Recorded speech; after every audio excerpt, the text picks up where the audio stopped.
pleasure and honor to invite our first speaker for today, Dr. Sowmya Krishnapur, who is the Chief Linguistic Scholar at Vyoma Labs, Bengaluru, who will be speaking on teaching Vyākaraṇa, the meta-discipline, pointers for textual analysis of some primers. Before I turn it over to Sowmya ji, let me introduce her.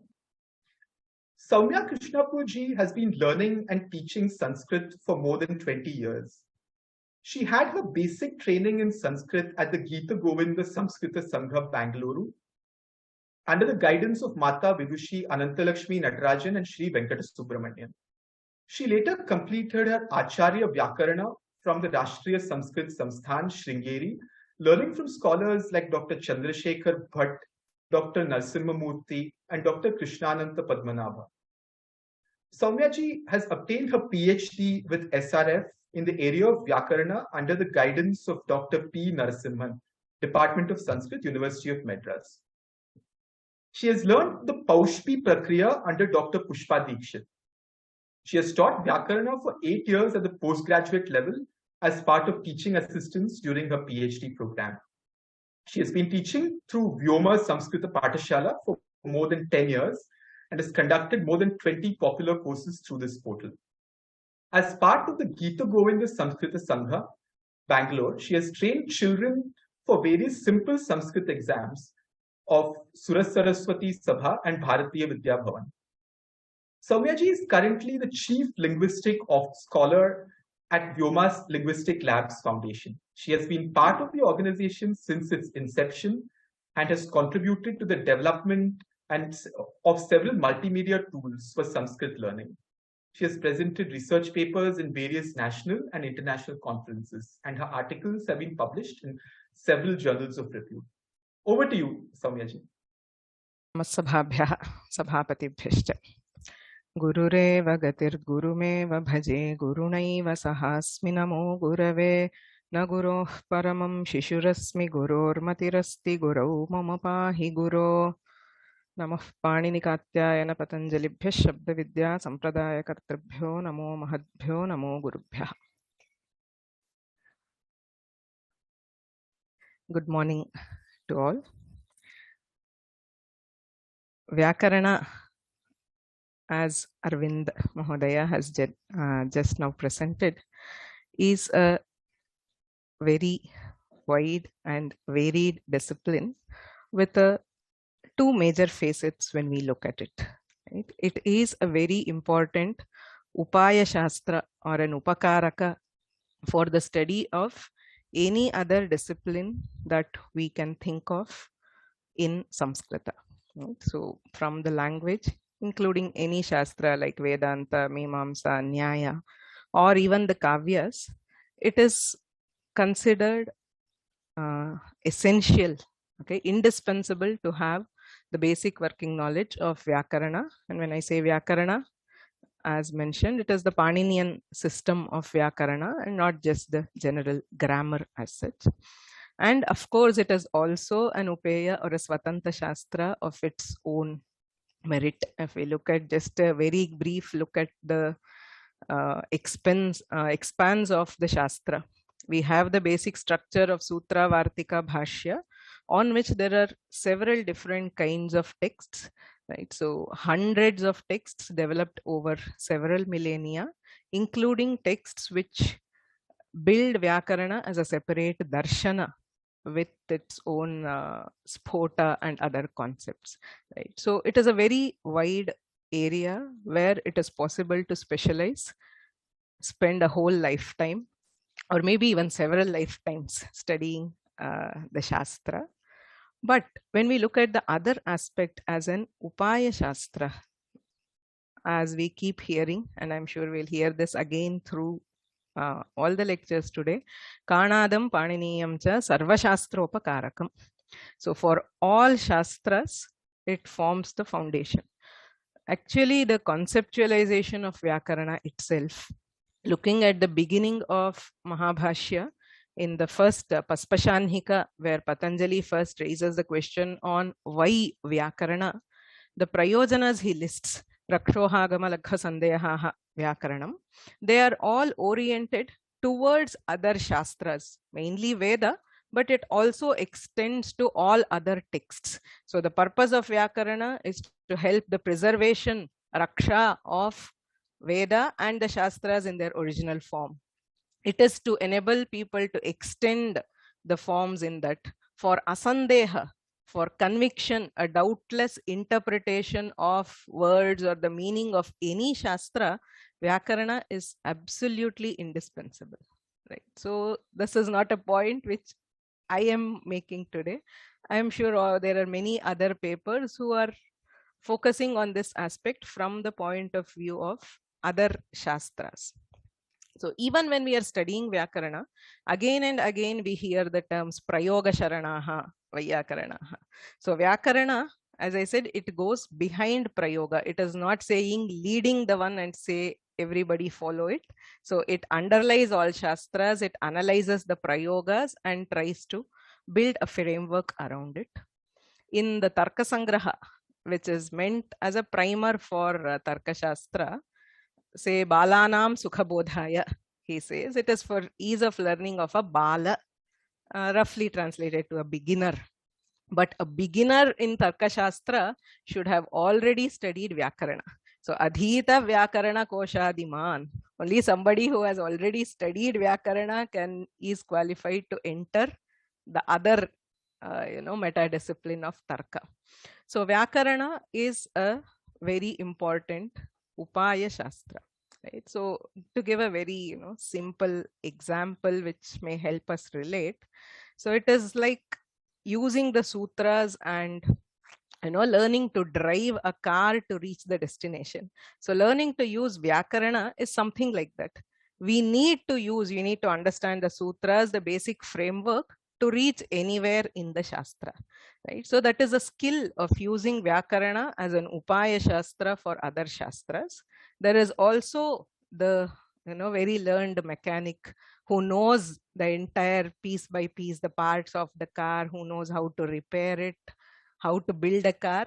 That is a different thing. That is a specialization for Vyakaranas. Not all of us know that. Some of us may know to replace a burst tire. Others may not even know that. But we need the skill to get around. And that much of Vyakarana is essential for everybody. Right? So taking this, when we look at the profile of learners who approach Vyakarana, on one side we have the specialist studies. There are learners who study Vyakarana as their specialization, core elective or specialized Shastra in Pathashalas or various UG and PG disciplines. We have very committed scholars who study for exams like Tenali, right, where there are 14 levels of specialization, where you study texts of Vyakarana one after the other. There are also other Shastra Vidvans, a Tarka Vidvan or a Vedanta, again traditional scholars who are studying Vyakarana as an additional discipline. So this is one kind where we usually find that they are involved in a regular or a full-time study, a Pratyaksha Patha with a Guru. They are willing to invest a very high amount of time and effort into mastering the Shastra. And usually they have also the advantage of age with them, where they're usually young, right? But we also have the other kind of learners, say those who have just studied Sanskrit language through various exams, and they are getting introduced to Vyakarana after their basic language training. There are learners who want to qualify themselves for studying various branches of IKS or Indian knowledge systems, just basically all the other Shastras in Vedanta or Nyaya or computational linguistics, something like that. And there are learners who also want to appreciate the structure and precision of Ashtadhyayi, which has gathered quite limelight these days. We know that the Ashtadhyayi is a monumental tribute to human intellect. The way it is structured, the kind of knowledge compression tools or even programming concepts which underlie the structure of Ashtadhyayi is very fascinating for many of them. When we see these kinds of learners who are also studying Vyakarana, they also need Vyakarana. Actually, maybe they may be the majority the car drivers, who actually want to use Vyākaraṇa, a basic understanding of Vyākaraṇa to find their way into other Shastras. They may not be into full-time studying Vyākaraṇa. There is a limited availability of both time and effort because they're usually professionals who are doing something else for their livelihood, and they're not at the Agama age, the initial age of a student. So we will forget the right side for now because that is not the profile I am addressing. As a teacher, as a part of my job of teaching Vyākaraṇa through Vyoma Samskrita Pathashala, this is the major kind of profile of learners we are looking at. And those are also the people who need a functional language of the knowledge of Vyākaraṇa, Shastra, as a meta discipline, as a foundation of their study for the other Shastras. So as a teacher, teaching Vyākarana Shastra to this profile of audience, there are challenges in two levels: what to teach and how to teach, which can result in an effective knowledge of Vyākarana, which can assist other studies. Right? So keeping in mind that they are not going full-time into a specialized study of Vyākarana, understanding that there are some limitations, many limitations actually on the time, age, other stuff, without overwhelming or creating a fear of Vyākarana, which is very valid. Just like maths is a dreaded subject in general studies, Vyākarana is a dreaded fear for many Sanskrit learners. How to overcome that, how to make them approach the subject in an easier way, how to communicate the essence and basic functional framework of the Shastra without delving too deep, which is not essential, right? And creating in them the competence to study further, either if they want to shift into Vyākarana as a specialization or go on to other Shastras with this background knowledge. How to do all this is a challenge which I have faced personally as a teacher. And it's a learning experience with every round of teaching, every kind of student I meet. These challenges are seen. So the objective of this talk today is to address this what and how. Right? When I'm thinking about what to teach, what we have tried to do is analyze three texts, primers of Vyākarana, which have been designed to condense or extract sections of sutras. It is not for complete understanding of the Ashtadhyayi. There have been several attempts to condense it for the purpose of teaching it to beginners or such people. So there are three texts authored by three different authors. So can we take a look at these texts and what are the insights that are derived from this analysis, which may help arrive at a core set of sutras. So there are 4,000 sutras in the Ashtadhyayi. Can we arrive at a common subset which will help to understand the basics easily with a lesser time for the students, which can be customized, of course, by each teacher, specific to, I keep telling this because this talk is in no way directed at the in-depth study of Vyākarana as a Shastra. Right? This is purely for the other profile. The Adhikari and Prayojana should always be very clear, right, for any teaching effort or the study of Shastras. And lastly, whenever we try to do this, right, the moment we disrupt the structure of the Ashtadhyayi, we try to extract something, condense it, the Ashtadhyayi structure is such that there are problems which happen. There are disadvantages. You cannot simply take some sutra out of the Ashtadhyayi and make sense of it because it is constructed that way in a particular flow with a particular order and intent by Maharshi Panini. So how to overcome the essential disadvantages and problems which naturally arise when we disrupt the structure of the Ashtadhyayi. So that is the objective of this talk. So this thought of having to condense or extract the basic sutras from the Ashtadhyayi is not a new problem. right? So since more than a millennia, there have been scholars, mainly teachers of Vyākarana, who have tried to achieve this. We see the texts. The earliest known text right now is probably the Rupavatara of Dharmakirti, which was composed around 10th or 11th century CE, where we see the initial attempt, right? In around, he has reduced the number of sutras to around half of it to try and convey the essence of Vyakarana. There have been several, we see over time, right till the latest, the 20th century. In 1911, Rajaraja Varma has published a book called Laghupaniniyam, in which again he has taken an extract of around 1800 sutras to convey the essence of Vyakarana.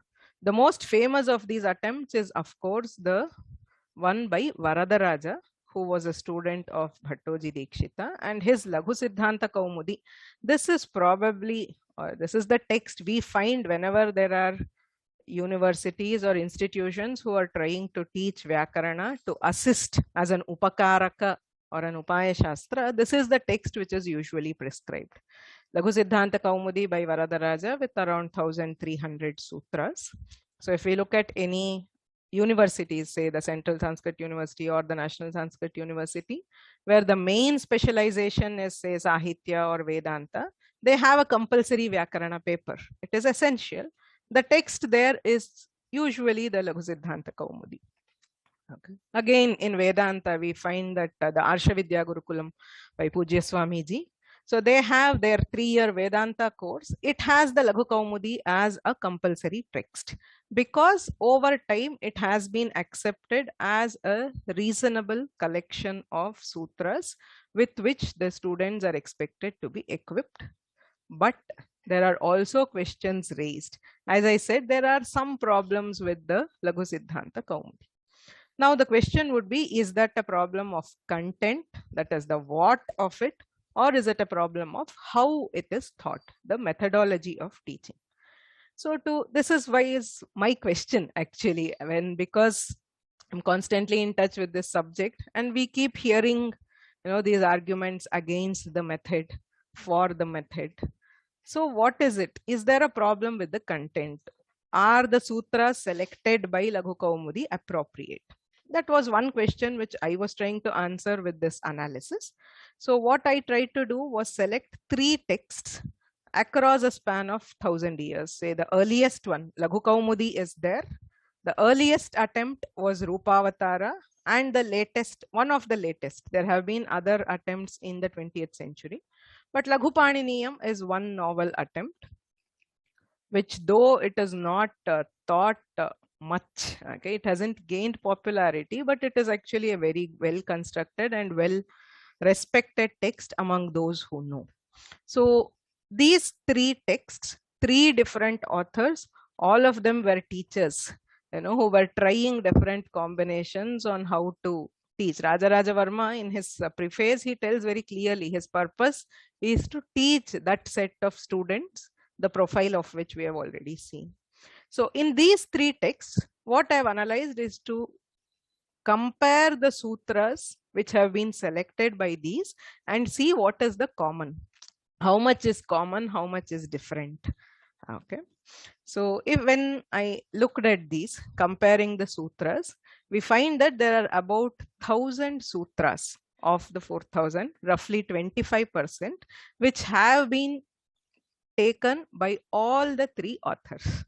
Right? And there are about 760 sutras which appear in at least 2 of these 3 primer texts. So why, as in, does that mean that this red section, that is sutras which have been completely ignored by all 3, which is 1300, or which has been selected in only one text, it in no way means that they are not relevant or unimportant sutras. That is not the purpose. Vyakarana is built on a premise of general rules and specific rules. There are lots of exceptions, specific words, specific rules, especially when we go to sections like Tadhita Pratyayas. There are like series of sutras which are used for 1 or 2 words or a few words. Okay, they are all specifics. There is not much to understand in those sutras. You need to know that this is a sutra, therefore this form is such or this pratyaya is such. Right? So it is only that for as a general sutra, to understand the general framework of grammar, this 1000 plus 750, if we put together, it comes to around 45% of the sutras. So these are the core of the Ashtadhyayi, the general framework of all prakaranas. Again, if we have a doubt, do they really represent all the prakaranas or is it like partial, this one? So if we look at chapter wise distribution also, we find that all the chapters have been represented. See, there are 8 chapters. So the green one is those sutras which are included in at least 2 texts, and the percentage of the sutras which have been covered, right? So in the first chapter, nearly 75% sutras are explained, right? And so on, right? So there is representation across prakaranas and a reasonable amount of sutras, right? More than 40% in most of the chapters, except you can see here, right? 4, 5 and 6. And there is a very good reason. 4 and 5, as I said, are mostly tadhita pratyayas, which are extremely numerous and which are just generating few words. They are not the general framework sutras. In the 6th chapter, there are lots of sutras which are related to Vaidika Prakriya and Swara Prakriya. Paninian Vyākaraṇa addresses both comprehensively. So those sutras, when we are not targeting a study of Vaidika text, they are usually left out.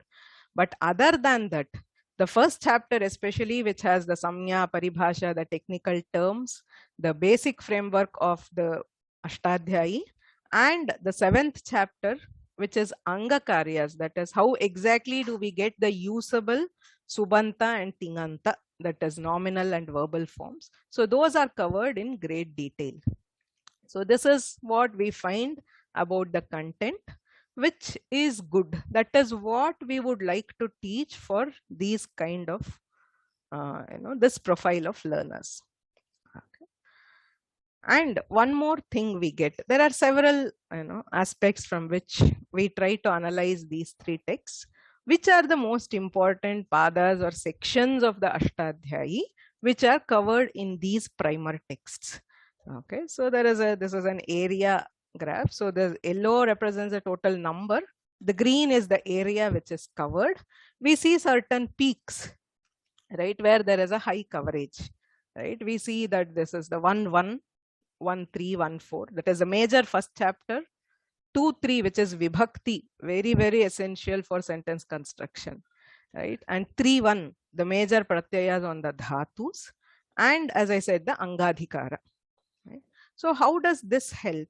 One of the major problems in teaching Vyākarana. So when Vyākarana is a specialization, actually traditionally we start with the Ashtadhyayi, memorize the whole of Ashtadhyayi first, and then embark on a study. This is extremely helpful and essential for the specialists. But for others also, they need to understand the importance of the Ashtadhyayi, Krama, the structure and all. Right? For them, at least these sutras can be focused for memorization or repeated parayana at least, right? So that they understand the flow, the importance of sutra krama and so on. Right? At least this much of coverage which we can give to this profile, it will help in multiple ways. One is, of course, it helps in understanding the Ashtadhyayi. The second one, it helps in bridging the major problem with the reordering. Whenever I say the Laghu Kaumudi or any other kind of reordering, as I mentioned earlier, the problem is that we are leaving behind the Ashtadhyayi. And if they are delinked from the Ashtadhyayi, it is a huge problem because they are crippled by the missing links or the gaps. Focusing on at least some padas, the crucial padas, helps in a very big way in bridging this gap. Okay. So what we are trying to do through this method is to try to empower the learners to fill the gaps by themselves. It is accepted that there are gaps. They are not studying the entire Ashtadhyayi, but how to bridge the gaps? One is by understanding the layout or the floor plan as such of the Ashtadhyayi. Each chapter has a very specific focus. Panini does not scatter sutras across. He is talking about samasa. He puts everything about that samasa formation in, say, 2 padas. If he is talking about itsamya, he puts everything together. So understanding the major focus of each chapter, and further on, prakarana organization at the pada level. So all the focus now, the what is decided. How, when we are talking about the how, the key factor, it seems, right, from the teaching experience is to link it to the Ashtadhyayi in a way which it will help. Say a learner, he knows the basic framework. He sees that, say, there is Ramayana, right? There is an akara on that. And if he sees a word like, say, Ramanatha, you have the same Rama, you have Repha. So there should be nakara, but there is no nakara. He wants to know. He should have the general idea of where to look for. These days, we have lots of resources on which we can learn Vyākaraṇa, even sutras if we have not studied. If you know the basic framework, it is possible to understand. But where to look? Natva Prakarana is localized in, say, about 39 sutras of 8-4. So if that much of basic understanding is there, right, it is always possible to find answers. As and when they read Vyākyanas or Bhashyas of other Shastras, whenever we do, say we read Raghuvamsha with Mallinatha, Mallinatha quotes some sutra. If we can just look at the sutra, the location in the Ashtadhyayi, and know what it basically is, even if it is not really learned, it is a huge help, right? So at any point, being aware of the location of the Ashtadhyayi, being aware that there are gaps and how to fill is very helpful. And this is the key change needed in the approach, the how of it, to effectively communicate Vyākarana as an Upaya Shastra, right? So there is one more small slide I had, but in the interest of time, I'm skipping this. This is again very simple. So wherever there are sutras together in Ashtadhyayi but are split over several prakaranas in a Prakriya text, it is important to go and understand the order of the Ashtadhyayi. Right? So all this is again an analysis of the 3 texts, where we see that there is a continuous section which is covered in all 3 but in a different order. It should always be a pointer that go back to the Ashtadhyayi and see how Panini has structured that section so that we understand the essence of the Ashtadhyayi. Okay. So to sum up, Paninian Vyākarana is an extremely versatile Shastra with extraordinary depth and width. Okay. Very honestly, having studied Vyākarana for over 20 years, even today, every day, there is some revelation which does not cease to amaze how much he has thought, how he has structured it. Okay. But when you're studying it, it can be designed differently when studied as an Upakaraka or an Upaya Shastra, a meta-discipline, rather than as a specialization. It can be abridged to focus on the core sutras and framework, but always retaining the anchoring to the Ashtadhyayi, which is crucial to make that study successful. All cases where, getting confused by the condensed text or the primer is mostly due to this loss of the linking with the original Ashtadhyayi. Okay. So it's a balancing act, especially for a teacher. I just wanted to share that. On one side, we have Paniniyam Mahashastram Pada Sadhutva Lakshanam Sarvopakarakam. It is useful for all. Grahyam Kritsnam. So the shloka says it should be completely grasped. Tyajyam Nakinchana. Not one sutra of it can actually be removed. Right? That is true. When we are looking at the comprehensive outlook, this is 100% true. But on the other side, we have Anantaparam kila Shabda Shastram. So the Panchatantra, very famous shloka, it says Shabda Shastra is Ananta and Apara. If you go look at the text, it is endless. If you look at the depth also, it is endless. Swalpam tathayur bahavascha vignaha. Age or our lifespan is limited and there are so many obstacles.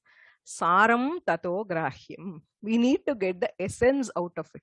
This is again Panchatantra, by most conservative estimates, is 2000 years old minimum. So then only they were thinking, okay, Vyākaraṇa has become too big. How do we get the Sara out of it? So trying to balance this is something which is an attempt which is done daily. And there are, as a teacher, every course is an experience, and we need to find ways on, making it better.